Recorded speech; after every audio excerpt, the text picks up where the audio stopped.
Over time, people may notice an odor coming from their prosthesis. The prosthesis becomes rough, unpleasant to the touch, and sometimes even develops a coating that's difficult to clean. Patients often think that the prosthesis has gone bad and that's why it started to smell. But in reality, such prostheses can often be restored and you can get rid of the odor and build up even at home. And you don't need to buy expensive products for this. It literally costs just 100 or 200 rubles. Today, I'll tell you what you absolutely must not use and how to clean it properly. And I'll show you a simple home method that can help even in severe cases. Let's start with the most common mistake. What do people use to clean their prosthesis, not realizing that it destroys the surface and renders it unusable? Many people clean their prosthesis with whatever they have on hand, anything they can find at home. These include various powders and toothpaste with abrasive agents, vinegar, bleach, and sometimes even toilet cleaners are often used. What does this lead to? The surface of the prosthesis is originally polished. That is, the doctor, the prosthodontist, and the dental technician specifically polish the prosthesis in such a way that it is super smooth, super shiny, and free of pores. This is done so that plaque does not stick to the prosthesis and can be easily washed off. And unfortunately, all these products lead to the loss of that surface. The surface becomes rough, plaque starts to stick to it more, and as a result, both odor appears and the natural color of the prosthesis changes. In other words, scratches, roughness, and indentations appear on the prosthesis. It is precisely in these areas that food particles get trapped. And after a couple of months, an odor develops that is very difficult to remove with any cleaning products. Bacteria and even fungi begin to live there. Give a like if you've ever encountered an unpleasant odor from a prosthesis. And if, for example, a person has already made mistakes, let's say they touch the prosthesis with their finger and feel that it's rough, in that case, what can be done at all? In such a situation, the first thing to do is to see a doctor. What does the doctor do? And sometimes that's enough. The doctor sends the prosthesis for laboratory polishing. The prosthesis is handed directly to the dental technician. They have special paste there to polish the prosthesis and special brushes, big ones, almost industrial size. They will remove a layer of material from the prosthesis itself, of course, because the polishing is rather, let's say, rough. But at the same time, they remove those pores that were already there, right? They remove the pores and polish the surface again. They clean it, remove plaque, and literally the next day you get a prosthesis that feels brand new. How many times can you do this with the same prosthesis? You can easily do this for at least 10 years. If not, well then of course it's time to make a new prosthesis. So is it impossible to do this at home? You definitely can't polish it at home. You really shouldn't even try to do it yourself. Although there are patients who do try. In my experience, I've had such patients. Either the teeth themselves, which are installed on our prosthesis, we call them fittings, get damaged. That's why not everyone understands how it works. It's not just a matter of grabbing it and polishing it like that. You need to at least have some understanding of this, so to speak. That's why it's better to leave it to the professionals. Don't try to do it yourself. Another important point. We polish not only the outer part of the prosthesis, but the inside as well. And the inner part of the prosthesis has a specific texture, so to speak, shaped exactly to match the contours of your palate so that the prosthesis fits better. And that's why this texture, let's call it micro-relief, which is unique to each person's mouth, needs to be preserved as it helps the prosthesis stay in place better. A logical question arises. So how should you properly care for the prosthesis?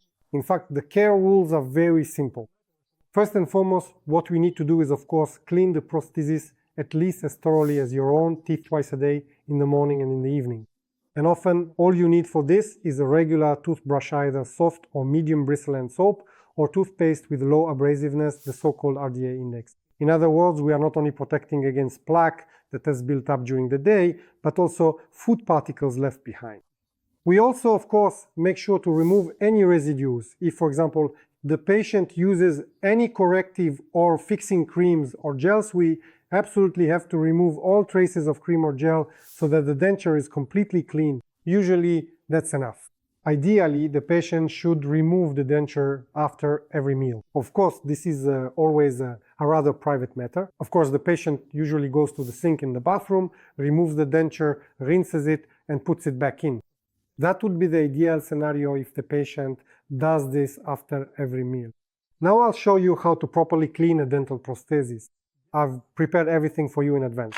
Here is a removable upper jaw denture. It always differs in terms of its size. So you can never mistake an upper removable denture for anything else. It's this large, massive structure. This is a typical acrylic denture, which is used worldwide for all patients. It's a classic. Next, we have a toothbrush. I took the most ordinary toothbrush. The most important criterion, the one I mentioned to you, is that it should be either medium or soft bristle. Of course, there are toothbrushes made specifically for cleaning dentures. They have a slightly larger and more convenient head. Use regular toothpaste with a low RDA index up to 50. Of course, before any cleaning, it's best to moisten the denture first. This is very important. Moisten the denture in water. Then, carefully take your chosen toothpaste and generously apply it just as you normally would on your own natural teeth, and then diligently start the process of thoroughly cleaning the entire denture from its outside surface. In other words, spread the toothpaste thoroughly. In fact, this is what makes a removable denture more convenient than your own teeth. Here, you can reach any, let's say, corner of your denture. So, spread everything thoroughly and start cleaning the denture just as you would your own teeth. That is, you start with the chewing surfaces. And a very important point, you are in control of what's happening. You can see if there's a spot you haven't cleaned well right under your supervision. So you check, and if needed, put in a bit more effort. Then clean the inner surface. Here, the movements you use for cleaning your real teeth, of course, are not appropriate. Here, our main task is to remove all the plaque, and accordingly, on the outside as well, we try to get the bristles right into the spaces between the teeth. Here, let's say they're not fully formed, but they are present, and food often gets stuck there as well. All of that needs to be cleaned off. And of course, our main task after that is to clean where plaque accumulates and sticks the most, since the surface area is large, that is, the material itself, the base of the denture, what we call the acrylic. We thoroughly clean it from the outside on the outer surface. Next, we move on to the most delicate part. This is the inner part of our denture. By the way, this is a full removable denture, but as you may have noticed, this patient has 4 of their own front teeth, and we left them here because apparently the removable denture did not hold well for the patient, so we kept those 4 teeth as so-called ball attachment. There is such a type of denture. At some point, we will definitely make separate videos about this, where we will talk about the different types of dentures and the available prosthetic options. So starting from the inside, it's actually more finicky and, let's say, complicated because things really get stuck here. And here we do the same thing. That is, our task here, in fact, I add relatively little water. The more water you add, the better these foaming properties are, as you can see. So, of course, don't forget to wet the brush, because for me personally, I feel more at ease when I see some foam. It gives the sense that cleaning is happening. If you suddenly feel like you don't have enough paste, you can add more. But for me, this amount is enough here. The most important thing, I'll say it again, is to make sure you clean thoroughly. Just as it will be in your mouth, you should really feel that sense of cleanliness. So we rinse it off. I do this in a container, but you can do it under the tap.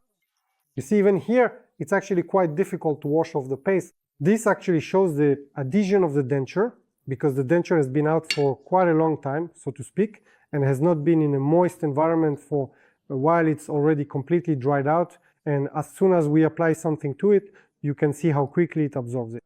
That's why it's essential to always store the denture in a moist environment. Here, I really want to emphasize the importance of making sure you've checked everything. That is, double check that you've cleaned everything thoroughly. Take another look at everything. And even the denture itself, you all know this. If you have a denture, it becomes really smooth. You can actually feel it. That's the feeling of cleanliness, so to speak. Once you've checked everything and rinsed it, the denture is ready. Either you put it on, maybe by the way, you put it on in the morning and go about your day. Or if it's evening or night, we need to store it in a moist environment in some kind of container, or even just a glass of water works well. That's basically more than enough to make sure your denture lasts a very long time. Please subscribe so you absolutely don't lose this valuable video and can always keep the essential cleaning steps in proper order. If after the usual and classic cleaning of your dental denture there's still persistent plaque left that's truly hard to remove, there's a simple home method that will effectively help you get rid of all the remaining dirt and debris. For this, you'll need a container for water, hot water, but not boiling, and regular household baking soda. We have hot water in the container, but it's not boiling. We add a tablespoon of baking soda to it. Since our spoon is small, we can safely add 2 or even 3 spoonfuls. It definitely won't hurt. Stir it and then soak your denture in the solution for 10 minutes. After 10 minutes, take your denture out. You can also sprinkle some more baking soda directly onto the inner surface of the denture, since we're starting with the inside, and begin scrubbing off that stubborn plaque that's hard to remove. Do the same thing, start from the inside and carefully try to clean all the undercuts and any grooves, making sure to do it all under visual inspection. So you dip the denture, rinse it in hot water, take it out and inspect it. If you see that it's not clean enough or there's still some plaque left in a certain area, add more baking soda and start cleaning again. There's no need to rush, take your time, move along millimeter by millimeter, check where you might have missed, and then rinse it off accordingly. That's it, we've cleaned the inner surface. And now we move on to the outer surface. Let's just say there's no need to be stingy with the baking soda. It's a consumable, so our main goal is to make sure everything gets cleaned off. Be sure to moisten it a little so the soda sticks slightly, and do the same thing with the inner side. Be sure to clean the so-called denture base itself, right? And of course we check our teeth as well. We go right into the interdental spaces, making sure to clean there too, because those are the most problematic areas. Plaque tends to stick there and it's also hard to remove. Sometimes you have to put in some effort, and other times it comes off quite easily and quickly. That's it. At this point we've rinsed everything, and now we visually inspect the prosthesis, making sure we've cleaned everything. Carefully check every tooth, every gap. Now the prosthesis is absolutely clean. There's a very important point I want to add. We've already made a similar video before, and in the previous comments people were saying, why go through all this trouble? There are special tablets for this. Of course, if you have the opportunity to buy the tablets, then by all means it's better to do so. That is, the tablets will clean without you having to do anything. But as you know, tablets cost money. Let's be honest, each cleaning with a tablet costs on average about 30 rubles per use. This method is for those who really can do it at home, and also for people who might actually be in remote areas or settlements where it's simply impossible to buy or get them. And I also want to add, this type of cleaning, we use it, but we absolutely do not overuse it. That's important, because unfortunately baking soda is a steel and abrasive. Accordingly, we are removing what we might call the original factory polish. And of course, if after some time of cleaning your denture like this with baking soda, you should definitely see your dentist so that the prosthodontist can simply repolish it, and then you can continue using it without any worries. You can find more useful tips and information about dental prostheses on my Telegram channel. Go check it out and subscribe. The link is in the description. If you want the next video on the topic, what to do if your lower full removable denture won't stay in place, subscribe to the channel. Take care of yourself and your loved ones.